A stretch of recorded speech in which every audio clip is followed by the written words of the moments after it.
Bismillah ar-Rahman ar-Rahim, alhamdulillah wa salatu wa salam ala rasulillah, amma ba'd. On en a fini avec le chapitre du siyam supplémentaire qui est permis et celui qui est interdit.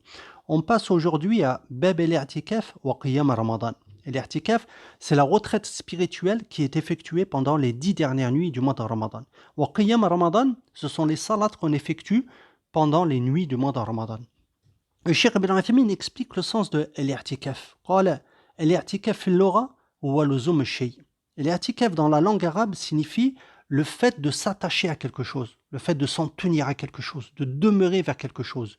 Par exemple, dans ce verset, Allah Azza wa Jal dit يَعْكُفُونَ عَلَى أَصْنَامٍ لَهُمْ. Allah Azza wa Jal dit des polythéistes qu'ils demeurent à côté de leur statue. Donc les polythéistes, les mushrikoun, demeurent à côté de leur statue. Ils s'attachent à leur statue, à leurs idoles. Et dans la religion, le sens de l'i'tikaf est luzum ta'abbud lillah bi luzum al-masjid. C'est le fait de se consacrer à l'adoration d'Allah Azza wa Jal bi luzum al-masjid, en demeurant à la mosquée. Litakhalli li ta'atillah, pour se consacrer pleinement à ta'atillah, à l'adoration d'Allah Azza wa Jal. Donc il faut demeurer à la mosquée pour se consacrer pleinement à l'adoration d'Allah tabaraka wa ta'ala. Donc le but c'est de couper avec ce bas monde pour pouvoir pleinement se consacrer à adorer Allah Azza wa Jal. Donc voilà le sens de l'i'tikaf. Et Cheikh Ibn Uthaymin a dit wa hukmu annahu masnun. L'i'tikaf est recommandé. Et le sens de qiyam Ramadan, ce sont les salats qu'on effectue pendant les nuits du mois de Ramadan. On a déjà vu qu'on peut désigner la salat par certains de ses piliers. Or, le qiyam, c'est le fait de se mettre debout. Le fait de se mettre debout, c'est al-qiyam. Et c'est un des piliers de la salat. Donc on peut désigner la salat par le terme qiyam. On a déjà vu également qu'on peut désigner la salat par ruku', sujoud, par l'inclinaison également, la prosternation. Donc qiyam Ramadan, c'est le fait de passer les nuits du mois de Ramadan en salat. Et c'est ce qu'on appelle salat at-tarawih. Salat at-tarawih. Et cette appellation provient du verbe yastarihun. En effet, lorsque les gens accomplissaient 2 rak'as, eh bien, kanu yastarihun, c'est-à-dire qu'ils se reposaient. Ils marquaient un temps de pause, un temps de repos. D'où l'appellation tarawih. Donc tarawih vient de yastarihun, qui signifie marquer une pause, marquer un temps de repos. Et Cheikh Ibn Uthaymin a cité que le prophète alayhi salatu wassalam kana la yazid fi Ramadan wa la ghayri ala 11 rak'a. Le prophète ne dépassait pas 11 rak'a pendant salat al-tarawih.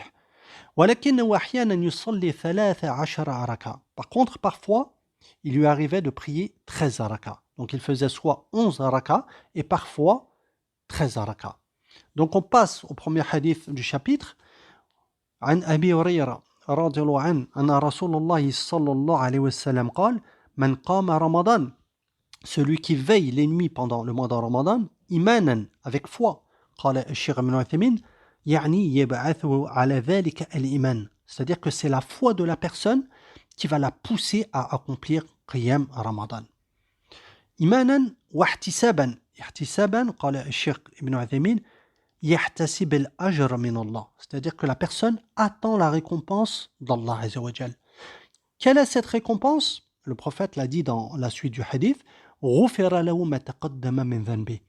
Ses péchés passés sont pardonnés. Subhanallah. Donc celui qui fait Qiyam Ramadan, Allah Azza wa Jal lui pardonne ses péchés antérieurs. Il lui pardonne ses péchés passés. Et ici, le terme dhanb, qui signifie péché, est mufrad, il est singulier. Donc normalement, on devrait avoir son péché lui est pardonné. Mais vu qu'il est mudaf, vu qu'il est annexé au damir dhanbihi, eh bien, il exprime une généralité. C'est-à-dire qu'Allah Azza wa Jal lui pardonne ses péchés. Donc le sens est un pluriel. Donc le sens est qu'Allah Azza wa Jal lui pardonne ses péchés passés. Donc le mufrad, lorsqu'il est mudaf, eh bien, il exprime une généralité. Donc on tire de ce hadith al-hath ala qiyam Ramadan. Ce hadith nous incite à accomplir qiyam Ramadan. Et Cheikh Ibn Uthaymin a dit également qu'on tire de ce hadith al-ishara ila ikhlas al-niyya. Il faut avoir l'ikhlas, il faut placer son intention pour Allah Azza wa Jal. En effet, le prophète a dit imanan, avec foi. Donc la personne doit faire cela avec iman, avec foi. Et également, on a une ishara, on a une indication de tasdiq. Tasdiq, c'est le fait de considérer véridique. En effet, une personne ne peut pas attendre une récompense si elle n'a pas foi en cette chose-là. Une personne ne peut pas attendre cette récompense-là qui est qu'Allah Azza wa Jal nous pardonne les péchés antérieurs si la personne n'a pas foi en ce qu'Allah Azza wa Jal nous a promis. Donc c'est une indication également du tasdiq.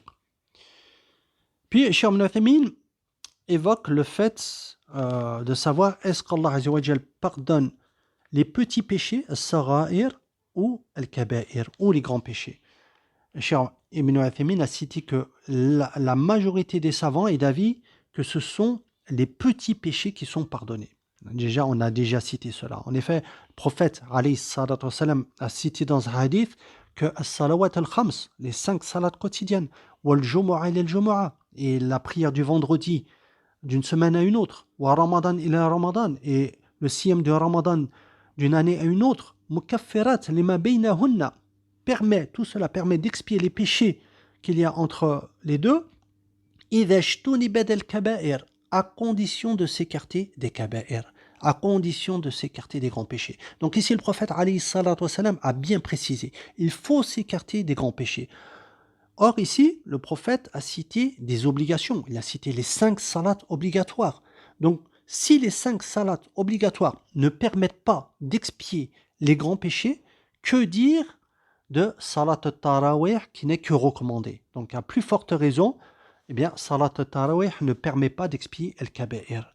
Donc pour el-kaba'ir, pour les grands péchés, il faut faire tauba, il faut se repentir. Donc les péchés qui sont désignés ici sont les petits péchés. Taïb.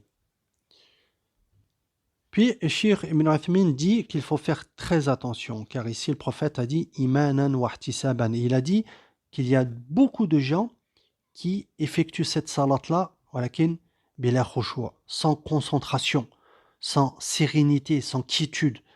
Et il a cité que bal yanquruha naqra urab. Ils effectuent cette salat-là comme un oiseau picore des graines. Vous avez vu un oiseau qui picore des graines, les mouvements qu'il fait? Eh bien, certains effectuent cette salat-là de la même manière, c'est-à-dire qu'ils vont très vite. Ils font ruku' très rapidement, ils font le sujoud très rapidement. Et Cheikh Ibn Uthaymin a cité que certains n'ont même pas le temps de faire les invocations pendant le sujoud. Et l'imam s'est déjà relevé. Et certains n'ont même pas le temps de terminer at-tashahhud. Donc tout cela va à l'encontre de ce qu'a cité le prophète alayhi salatu wassalam. Donc pour avoir cette récompense-là, Cheikh Ibn Uthaymin a bien dit qu'il faut faire salat al-tarawih de la bonne manière, avec quiétude, avec sérénité. Il ne faut pas faire la salat comme un oiseau qui picore des graines, très rapidement. Taïb. Puis Cheikh a cité que ce hadith-là est une réfutation à ceux qui prétendent que l'adoration la plus complète est celle qui ne vise qu'Allah Azza wa Jal. Certains prétendent que si on vise Allah et la récompense d'Allah, cela est un manquement. Ils disent qu'il ne faut pas viser la récompense d'Allah. Et Cheikh Ibn Uthaymin dit que cela n'est pas vrai. En effet, Allah Azza wa Jalla a décrit le prophète, alayhi salatu wassalam, et les compagnons, qui sont les meilleurs de la communauté, comme étant yabtaruna fadlan min Allah wa ridwana. Donc le prophète et les compagnons, yabtaruna fadlan min Allah. Ils veulent, ils souhaitent les grâces d'Allah Azza wa Jalla. Également, ils souhaitent l'agrément et la satisfaction d'Allah Azza wa Jal. Donc ici, Allah Azza wa Jal les a décrits comme voulant obtenir les deux choses, aussi bien le fadl que ridwan, aussi bien les grâces d'Allah que l'agrément, la satisfaction d'Allah. Donc on peut viser par notre adoration Allah et le fait d'obtenir la récompense d'Allah. Puis Cheikh Ibn Uthaymin a dit qu'on tire comme profit de ce hadith ithbat al-asbab. Donc ce hadith indique qu'il faut œuvrer avec les causes. Donc ici, pour se faire pardonner les péchés, eh bien il faut œuvrer avec les causes. Parmi ces causes-là, le fait de faire qiyam al-layl, le fait de veiller en salat pendant le mois de Ramadan permet d'expier les péchés. Donc il faut œuvrer avec les causes pour se faire pardonner les péchés. Également, ce hadith est un rad al-Jabriya. C'est une réfutation au Jabriya. Le Jabriya, c'est une secte qui prétend que la personne ne fait aucun acte de par lui-même, de par sa propre volonté. Cette secte-là prétend que l'homme est comme un arbre que le vent fait bouger à droite et à gauche, que l'homme n'a aucune volonté. Or ici, le prophète alayhi salatu wassalam, a dit Man qama Ramadan. Donc le prophète a attribué un acte à la personne, il a attribué une volonté. C'est la personne qui décide d'accomplir Qiyam Ramadan. Donc ce hadith est une réfutation à la secte des Jabriya. Donc voilà pour ce hadith. On passe au hadith suivant. عن عائشة رضي الله عنها قالت كان رسول الله صلى الله عليه وسلم إذا دخل العشر أي العشر الأخير من رمضان شد مئزارا. Lors des 10 dernières nuits du mois de Ramadan, le prophète alayhi salatu wassalam relevait son panier. Donc shadda mi'zara, mot à mot, signifie le fait de relever son panier. Que signifie cette expression-là? Et Cheikh Ibn Uthaymin explique que le sens est soit i'tizal nisa, c'est-à-dire que le prophète s'écartait de ses épouses pendant cette période-là, soit tishmir lil amal, soit le fait de redoubler d'efforts dans l'adoration d'Allah Azza wa Jal. Donc le prophète redoublait d'efforts dans l'adoration d'Allah Azza wa Jal. Et il n'y a aucune objection à ce que les deux sens soient corrects. Donc les deux sens sont justes, les deux sens sont possibles, sont corrects. Donc dans tous les cas, le sens est le même. C'est-à-dire que le prophète, alayhi salatu wassalam, se concentrait pour s'adonner totalement à l'adoration d'Allah Azza wa Jal. Donc pendant cette période-là, il redoublait d'efforts pour se consacrer pleinement à l'adoration d'Allah Azza wa Jal. Voilà le sens. Et en français également, on retrouve ce genre d'expression. Par exemple, lorsqu'on dit se retrousser ses manches, cela signifie le fait de se mettre au travail. Lorsqu'on dit se retrousser ses manches, cela signifie le fait de devenir sérieux, de redoubler d'efforts, de se mettre au travail. Donc c'est un peu semblable. Taïb. Donc voilà le sens de shadda mi'zara. Puis le prophète a dit wa ahya layla. Ahya layla, c'est le fait de veiller la nuit en salat. قال الشيخ ابن عثيمين أي سهر الليل فلم ينم لانشغاله صلى الله عليه وسلم بالقيام. Donc le prophète ne dormait pas la nuit car il était occupé à prier la nuit pendant les 10 dernières nuits du mois de Ramadan. Et Cheikh Ibn Uthaymin a cité qu'il n'est pas parvenu que le prophète alayhi salatu wassalam veillait pendant toute la nuit en dehors de cette période-là. Il n'est pas parvenu que le prophète veillait pendant toute la nuit en dehors des 10 dernières nuits du mois de Ramadan. Et Cheikh Ibn Uthaymin a cité que parfois le prophète alayhi salatu wassalam priait pendant la nuit, puis au moment d'accomplir le witr, il laissait le witr pour la fin, eh bien il réveillait Aïcha radhiyallahu anha. Taïb. Mais pendant les 10 dernières nuits du mois de Ramadan, eh bien le prophète alayhi salatu wassalam réveillait Aïcha radhiyallahu anha pour profiter de cette énorme récompense. Donc il la réveillait, il réveillait ses épouses pour qu'elles ne ratent pas cette énorme récompense. Puis Cheikh a cité que ce hadith indique le mérite des 10 dernières nuits du mois de Ramadan, et également qu'il est permis de veiller pendant toute la nuit en salat pendant les 10 dernières nuits du mois de Ramadan. Puis Cheikh pose cette question-là. Est-il légiféré de faire cela pendant les autres nuits? C'est-à-dire de passer la nuit complète en salat pendant les autres nuits, c'est-à-dire en dehors de cette période-là. Et Cheikh a dit là, il a dit non. En effet, il est parvenu dans un hadith que certaines personnes disaient des choses. Par exemple, une personne disait inni akum wa la anam. Il disait moi je passe la nuit en salat et je ne dors pas. Et lorsque le prophète alayhi salatu wassalam a entendu ces choses-là, eh bien il a dit ana asum wa aftir. Il a montré que lui jeûnait et rompait le siyam. Wa usalli wa anam. Il a montré également que lui priait et qu'il dormait. Wa tazawwaj nisa, également qu'il se mariait. Faman raghiba an sunnati falaysa minni. Donc il a mis en garde contre le fait de s'écarter de sa sunna. Donc il ne fait pas partie de la sunna de passer la nuit en salat et de ne jamais dormir. Donc il faut veiller à suivre la sunna du prophète alayhi salatu wassalam, qui passait une période, passait un temps en salat et passait un temps à se reposer, à dormir. Donc chaque chose a des droits. Notre corps a des droits.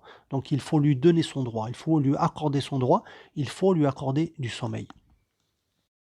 Puis le Cheikh a cité également comme profit du hadith أنه ينبغي استقبال هذه العشر. Il faut se préparer pour cette période-là. Donc il faut bien se préparer pour cette période-là qui a un immense mérite. Taïb, les 10 dernières nuits du mois de Ramadan ont un immense mérite et également c'est pendant ces nuits-là que se trouve Laylatul Qadr, la nuit du destin. Donc certains dans ce bas monde veillent, par exemple, pour regarder un film ou pour regarder des matchs ou pour regarder des séries, eh bien, ils vont prévoir cela à l'avance. Par exemple, il y a un match, ils vont prévoir cela à l'avance. Ils vont dire, tel jour il y a un match, ils vont se préparer psychologiquement à regarder ce match-là et à veiller pour regarder cela. Pareil pour les séries. Ils vont veiller et à l'avance, ils vont dire, tel jour il y a des séries, eh bien, ils se préparent à regarder cette série-là. Donc, ça, ce sont des choses qui concernent la dunya, alors que ce sont des futilités. Que dire ici? Ce sont les 10 dernières nuits du mois de Ramadan qui ont un immense mérite. Donc, il faut se préparer pour cette période-là. Également, on tire comme profit de ce hadith qu'il est légiféré de réveiller sa famille pour accomplir la salat pendant cette période-là. Donc, il est légiféré, le chef de famille doit réveiller les membres de sa famille pour accomplir ces ibadat qui ont un immense mérite.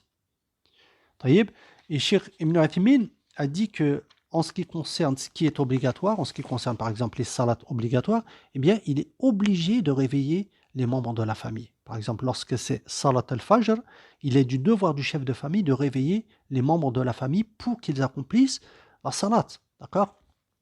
Et ici, ce n'est pas quelque chose d'obligatoire. Qiyam al-layl n'est pas obligatoire, mais il est recommandé de faire cela pour que les membres de la famille également obtiennent cet immense mérite, cette immense récompense. Voilà pour ce hadith. On passe au hadith suivant. وعنها رضي الله عنها أن النبي صلى الله عليه وسلم كان يعتكف العشر الأواخر من رمضان. Aïcha rapporte que le prophète alayhi salatu wassalam a accompli l'i'tikaf, la retraite spirituelle, lors des 10 derniers jours du mois de Ramadan. حتى توفاه الله عز وجل, jusqu'à ce qu'Allah reprenne son âme, jusqu'à sa mort. ثم اعتكف أزواجه من بعده. Puis, après son décès, eh bien, ses épouses ont continué à accomplir l'i'tikaf. Ce hadith est rapporté par le Bukhari et Muslim. Cheikh Ibn Uthaymin commente certains termes du hadith. Alors, qawlu azwaju, azwaj est le pluriel de zawj. Et en arabe, le terme zawj yashmal al-dhakar wal-untha, c'est-à-dire qu'il désigne aussi bien l'époux que l'épouse. Donc le terme zawj désigne aussi bien l'époux que l'épouse. Et certains ont ajouté un ta pour distinguer entre les deux. Donc ils ont dit zawj et zawja parce que parfois, eh bien, cela peut prêter à confusion. Donc par exemple, dans des questions relatives à l'héritage, cela peut poser des mashakil, des confusions. Donc, certains ont rajouté un ta pour distinguer entre les deux. Mais sinon, le terme zawj désigne aussi bien l'époux que l'épouse. On tire comme profit de ce hadith mashru'iyat al-i'tikaf.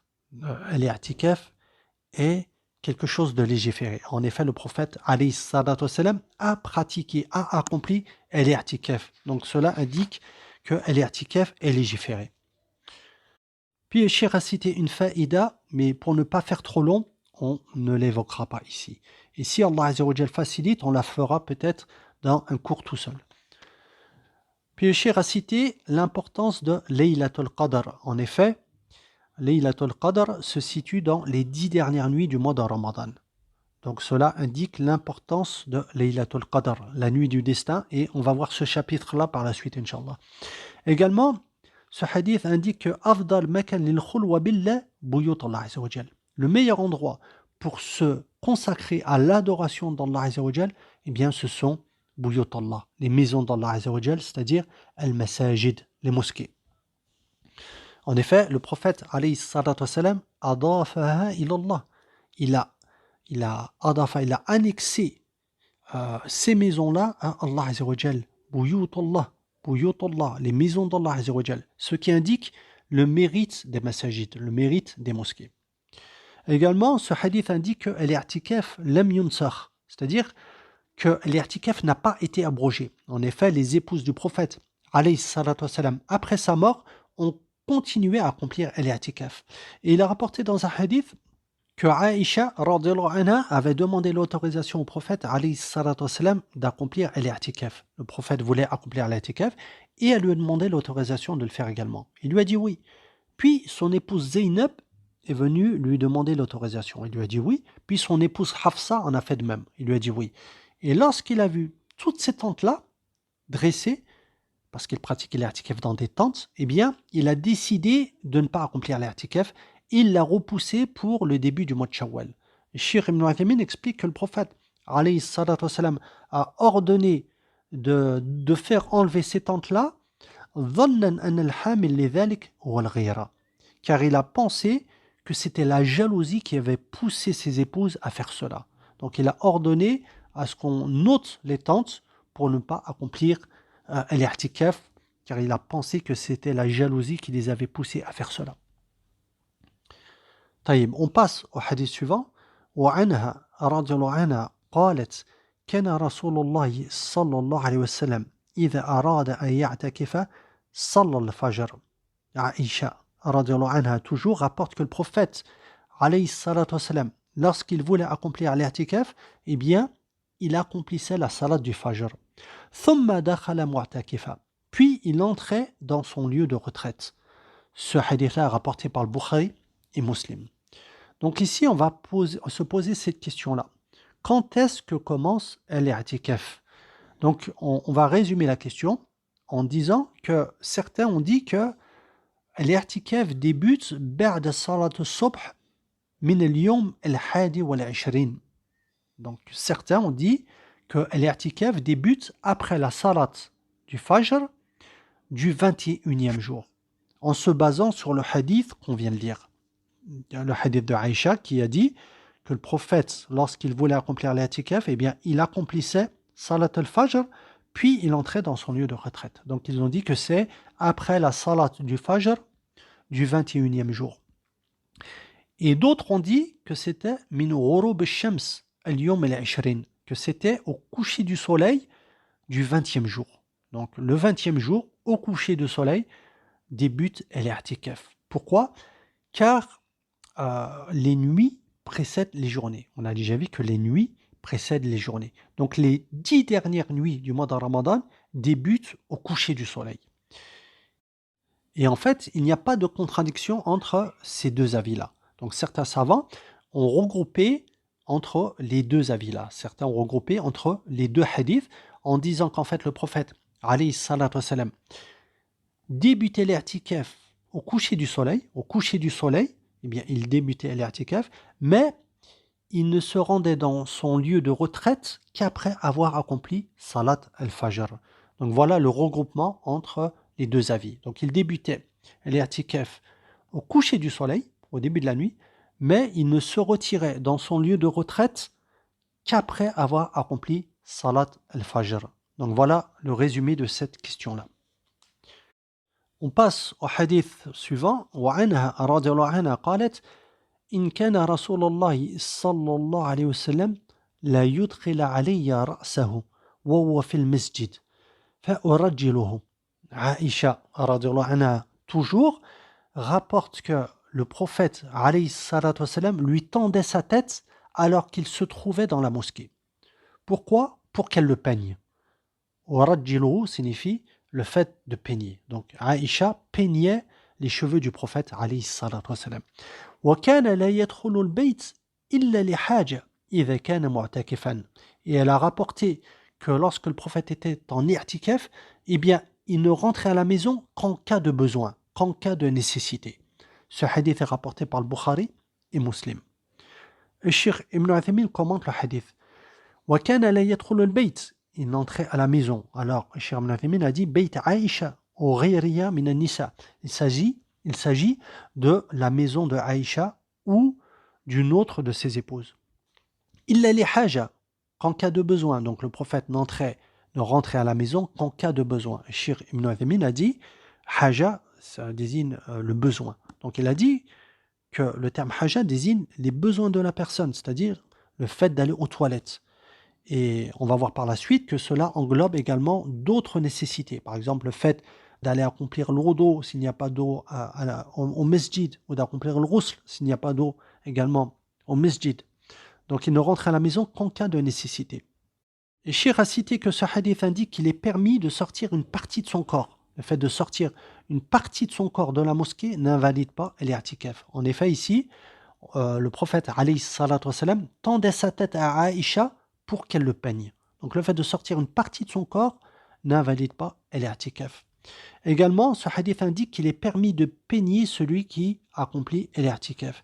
Et Cheikh Ibn Uthaymin a même cité qu'il est permis de lui raser les cheveux, de lui couper les cheveux. Donc cela est permis.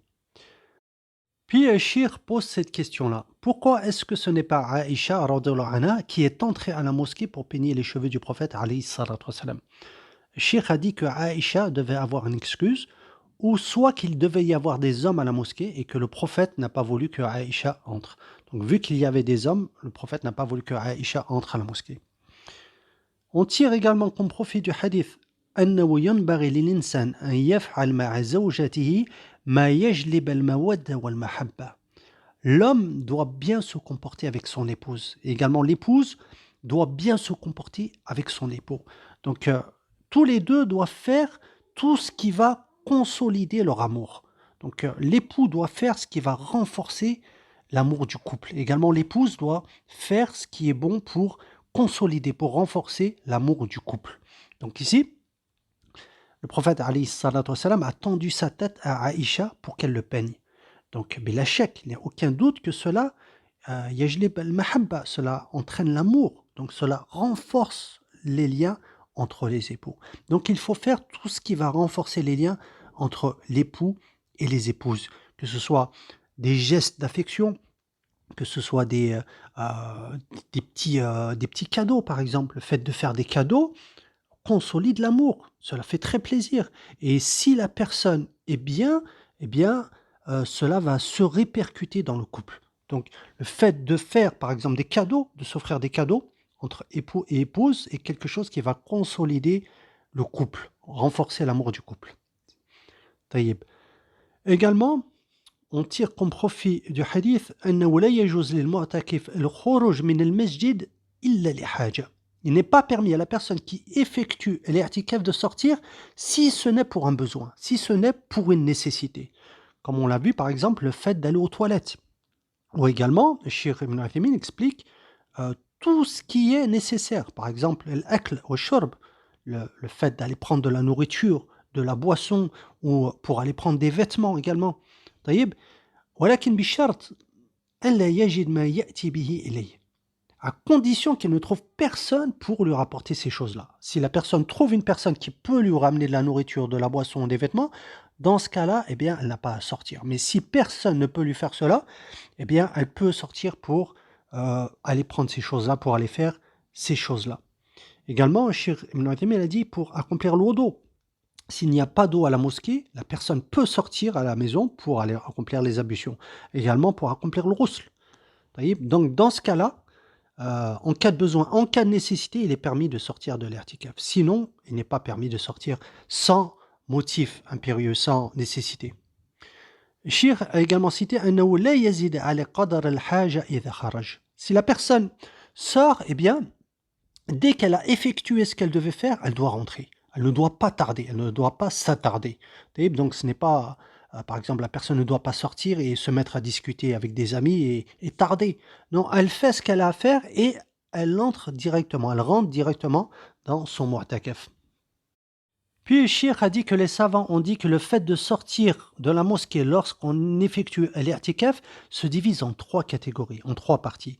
La première partie, le premier cas, est lorsqu'on sort pour une nécessité, pour un besoin. Comme on a dit par exemple, s'il n'y a pas d'eau à la mosquée, eh bien la personne peut rentrer chez elle pour effectuer le wudu, pour effectuer les ablutions. Également, pour aller chercher de la nourriture, pour aller chercher de la boisson, des vêtements. Si personne ne peut lui ramener ces choses-là à la mosquée, eh bien elle peut sortir. Donc dans ce cas-là, cela est permis. Le deuxième cas, ma yunafi l'i'tikaf, c'est tout ce qui va à l'encontre de l'i'tikaf. Donc dans ce cas-là, il n'est pas permis de sortir. Cheikh Ibn Uthaymin a dit, par exemple, un commerçant un commerçant qui effectue l'i'tikaf et qui décide de sortir pour aller dans son magasin, pour ouvrir le magasin, pour vendre et acheter. Donc dans ce cas-là, cela n'est pas permis. Vous voyez pourquoi? Parce que cela est contraire à l'i'tikaf. Et l'i'tikaf, on a vu que c'est l'uzum al-masjid. C'est le fait de demeurer à la mosquée pour se consacrer à l'adoration d'Allah Azza wa Jal. Donc dans ce cas-là, cela n'est pas permis. Que la personne ait mis cela comme condition ou pas, cela n'est pas permis. Même si elle a dit au début de l'irtikaf, voilà, je fais l'irtikaf à condition de pouvoir sortir pour ouvrir mon magasin pour pouvoir vendre, eh bien, même dans ce cas-là, cela n'est pas permis. Et la troisième partie est c'est ce qui n'invalide pas l'irtikaf, car c'est une ibada, car c'est un acte d'adoration. Et Cheikh Ibn Uthaymin a dit que cela est valable si la personne pose comme condition cette chose-là. Donc on va donner un exemple. Par exemple, une personne effectue l'irtikaf et dit, voilà, j'effectue l'irtikaf, mais en cas de janaza, je peux sortir. Donc admettons qu'il y ait un proche de sa famille qui est très très malade et que cette personne-là craigne qu'elle meure. Donc dans ce cas-là, il lui est permis de spécifier, de préciser, de dire, voilà, j'ai fait l'irtikaf, mais si ce membre de ma famille meurt, eh bien, je dois sortir pour accomplir salat al-janaza. Eh bien, dans ce cas-là, cela est permis. Car c'est une ibada, c'est un acte d'adoration qui ne va pas à l'encontre de l'irtikaf. Ou si la personne dit, j'accomplis l'irtikaf à condition de pouvoir visiter telle ou telle personne, par exemple de ma famille qui est malade, eh bien, dans ce cas-là, Cheikh Ibn Uthaymin a dit que cela était permis. Puis Cheikh revient sur une question très importante qui est le cas de la dialyse. Cheikh Ibn Uthaymin explique que dans le cas de la dialyse, eh bien, on a deux choses. On a khuruj ad-dam et dukhul ad-dam. On a du sang qui sort et du sang qui est réinjecté. Donc, certaines personnes sont malades du rein. Donc, ils ont besoin de nettoyer leur sang. Il y a du sang qui sort, qui est nettoyé, qui est purifié, puis qui est réinjecté dans le corps. Est-ce que cela invalide le siyam ou pas? Cheikh Ibn Uthaymin, on l'a vu, est d'avis que la hijama invalide le siyam. Donc, il pose cette question-là. Est-ce que khuruj ad-dam yuftir, est-ce que le fait que du sang sorte du corps invalide le siyam ou pas? Donc, on a vu que la hijama invalide le siyam. Est-ce que la dialyse est comparable à la hijama ou pas? Cheikh Ibn Uthaymin a dit que non. Pourquoi? Parce que lorsqu'on fait une hijama, eh bien, il y a du sang qui sort. Mais lorsqu'on effectue une dialyse, eh bien, ce sang-là sort, mais il est réinjecté dans la personne. Il re-rentre dans le corps de la personne. Donc, il y a une différence entre la hijama et la dialyse. Donc, Cheikh Ibn Uthaymin est d'avis que la dialyse n'invalide pas le siyam. Également, Cheikh Ibn Uthaymin a cité qu'auparavant, eh bien, il voyait que le fait que du sang entre dans le corps de la personne invalidait le siyam. Si on injecte du sang dans le corps de la personne, cela invalide le siyam. Mais après avoir fait des recherches, eh bien, il est revenu sur son avis. Et par la suite, eh bien, il a dit qu'il était d'avis que le fait de recevoir du sang n'invalide pas le siyam. Donc, Cheikh est d'avis que la dialyse n'invalide pas le siyam. On passe au hadith suivant. وعنها رضي الله عنها قالت السنة على المعتكف أن لا يعود مريضا. Aïcha رضي الله عنها a dit, la sunna pour celui qui a accompli l'i'tikaf, la retraite spirituelle, consiste à ne pas rendre visite aux malades. ولا يشهد جنازة, également de ne pas assister à une janaza, à un enterrement. ولا يمس إمراتا, et de ne pas toucher de femmes. Donc il ne faut pas toucher de femmes lorsqu'on accomplit l'i'tikaf. Que signifie wala yamass imaratan? Cheikh Ibn Uthaymin explique que c'est le fait d'avoir un rapport sexuel avec une femme. Donc il ne faut pas avoir de rapport sexuel avec son épouse lorsqu'on accomplit l'i'tikaf. ثم قالت ولا يباشرها. ولا يباشرها, c'est tout ce qui est en dessous du rapport sexuel. Donc par exemple, le fait de caresser son épouse. Donc, celui qui a accompli l'irtikaf ne doit pas caresser une femme, ne doit pas caresser son épouse. طيب. ثم قالت ولا يخرج لحاجة إلا لما لا بد له من. Également, de ne pas sortir sauf pour un besoin. Donc, il ne faut pas sortir de la mosquée, du masjid, si ce n'est pour un besoin, en cas de nécessité. Donc il ne faut pas sortir, la base est qu'il ne faut pas sortir, sauf en cas de besoin, en cas de nécessité. Donc on a déjà cité par exemple pour aller accomplir ses besoins, pour aller faire ses besoins. D'accord? Également pour aller chercher de la nourriture, de la boisson, pour aller chercher des vêtements, pour accomplir l'eau d'eau s'il n'y a pas d'eau au masjid. Donc dans ce cas-là, cela est permis. ثم قالت والاعتكاف إلا بصوم. Point d'irtikaf sans jeûner. Point d'irtikaf sans siyam. Cheikh Ibn Uthaymin pose cette question-là. Quel est le sens de la négation ici? Point d'irtikaf sans siyam. Point d'irtikaf sans jeûner. Que désigne la négation ici? On a déjà vu cette faïda de Cheikh Ibn Uthaymin. Alors, Cheikh Ibn Uthaymin dit que lorsqu'on a une négation, on regarde. Est-ce que c'est nafi el-wujud? Est-ce que cette chose-là peut exister ou pas? On se pose cette question-là tout d'abord. Alors, est-ce qu'une personne peut accomplir l'irtikaf sans jeûner? La réponse oui. Donc cette chose-là est possible, elle peut se produire. Donc ce n'est pas la négation de l'existence de cette chose, puisque cette chose-là peut se produire. D'accord? Une personne peut accomplir l'irtikaf sans jeûner. Cela est possible. Donc ce n'est pas un nafil wujud. Ce n'est pas la négation de l'existence de cette chose. On passe alors à nafi as-siha. C'est-à-dire, est-ce qu'on va dire que cette chose-là n'est pas valable? Alors là, on regarde. Est-ce que cette chose-là est valable ou pas? Eh bien, on regarde dans la sunna. Est-ce qu'il y a dans la sunna des preuves qui indiquent qu'il est valable d'accomplir l'i'tikaf sans jeûner? La réponse oui. Cheikh Ibn Uthaymin a cité ce hadith rapporté par le Bukhari et Muslim où une fois, Omar ibn al-Khattab avait fait le vœu d'accomplir l'i'tikaf une nuit ou un jour fi masjid al-haram, dans le masjid al-haram. Donc le prophète alayhi salatu wassalam lui a dit Awfi bin nadhrik. Il lui a dit d'accomplir son vœu. Donc il avait fait le vœu d'accomplir l'i'tikaf une nuit ou un jour dans le masjid al-haram et le prophète lui a dit de tenir sa promesse, d'accomplir son vœu et ne lui a pas ordonné de jeûner. Donc ce hadith indique qu'il est permis d'accomplir l'i'tikaf sans jeûner. Et il y a une version où il est cité Awfi bin nadhrik wa sum. Accomplis ton vœu, réalise ton vœu et jeûne.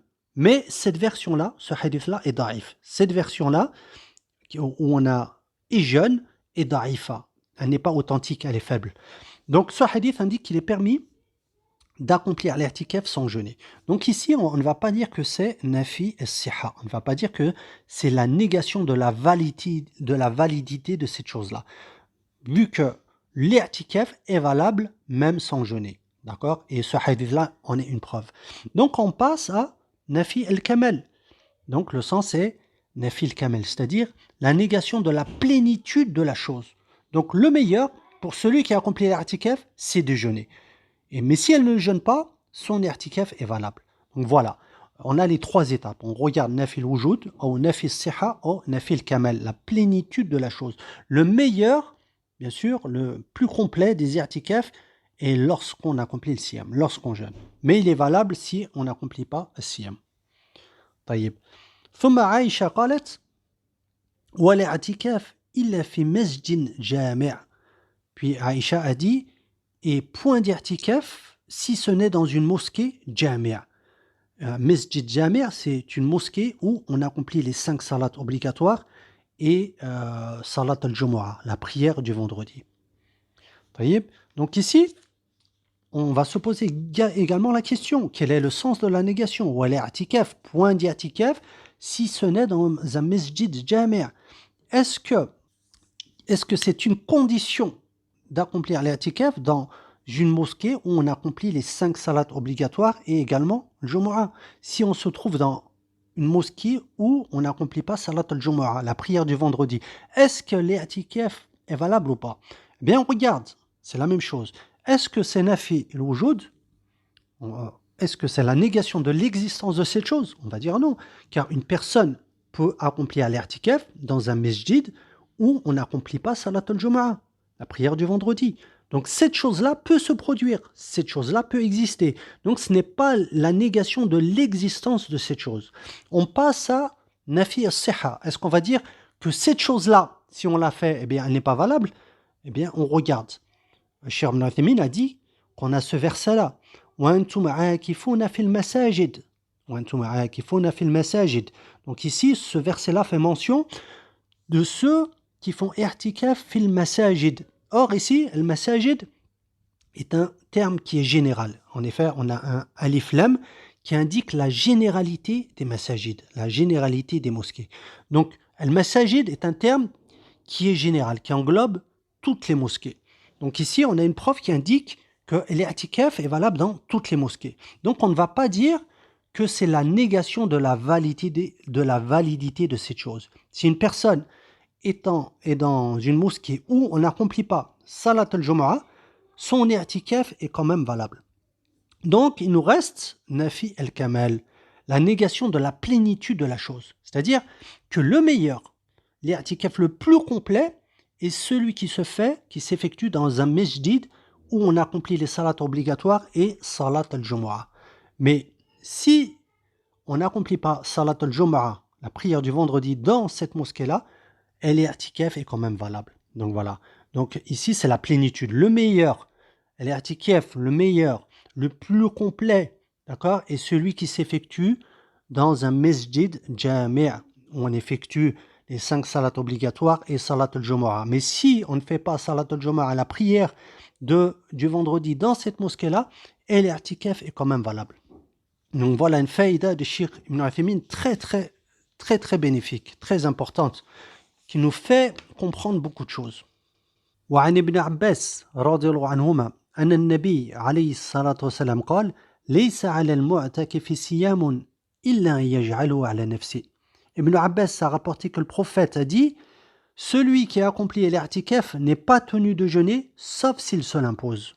Ce hadith est mawqouf. Ces propos-là remontent à Ibn Abbas. Ces propos remontent authentiquement à Ibn Abbas. Et pour terminer, Shir pose cette question-là. Est-ce que l'i'tikaf est légiféré pendant d'autres nuits? C'est-à-dire, est-ce que l'i'tikaf est légiféré et prescrit pendant d'autres nuits que les 10 dernières nuits du mois de Ramadan? Cheikh Ibn Uthaymin a dit qu'on a 3 cas. Alors, tout premièrement, on a l'i'tikaf qui est accompli pendant les 10 dernières nuits du mois de Ramadan. Eh bien, cet i'tikaf-là est mashrou', il est légiféré, il est prescrit et il est recommandé. Le deuxième cas est lorsque la personne va à la mosquée biniyat al-i'tikaf, avec l'intention d'accomplir l'i'tikaf, fa'adha ja'iz, c'est-à-dire en dehors des 10 dernières nuits du mois de Ramadan. Cela est permis, mais Cheikh Ibn Uthaymin a dit lakinnana la natlubuhu min an-nas. On ne va pas inciter, on ne va pas motiver les gens à faire cela. Pourquoi? Parce que le prophète alayhi salatu wassalam n'a pas accompli l'i'tikaf en dehors des 10 dernières nuits du mois de Ramadan. Donc il n'a pas fait cela, il n'a pas incité à cela. Il a fait cela pendant les 10 dernières nuits du mois de Ramadan pour tomber sur Laylatul Qadr, pour tomber sur la nuit du destin.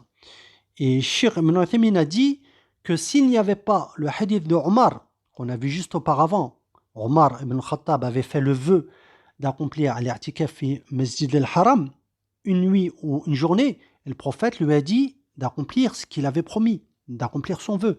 Donc s'il n'y avait pas ce hadith-là, eh bien, Cheikh Ibn Uthaymin a dit que j'aurais dit que cela n'est pas permis. Donc cela est permis, mais il ne faut pas inciter les gens à faire cela. Et le troisième cas est lorsque la personne va à la mosquée, l'i'tikaf, ce n'est pas pour l'i'tikaf, lakin yanwi l'i'tikaf, mais il a la niya, c'est-à-dire il veut obtenir la récompense de l'i'tikaf.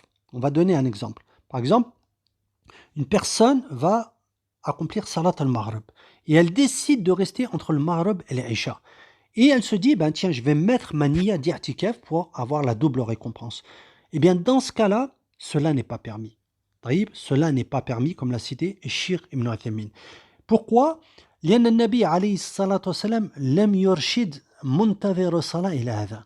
Le prophète n'a pas dit à ceux qui attendaient d'accomplir l'autre salat de faire cela. Il n'a jamais dit à ceux, par exemple, qui sont venus pour accomplir salat al-Maghrib et qui restent du Maghrib au Isha, de mettre la niya d'accomplir l'i'tikaf. Donc cela n'est pas légiféré, cela n'est pas prescrit. Le prophète a dit que celui qui attendait d'une salat à une autre, eh bien c'est comme s'il était en salat. Voilà ce qu'il a indiqué. Si une personne accomplit le maghrib et qu'elle reste jusqu'au Aïcha, eh bien toute cette période-là, c'est comme si elle était en salat.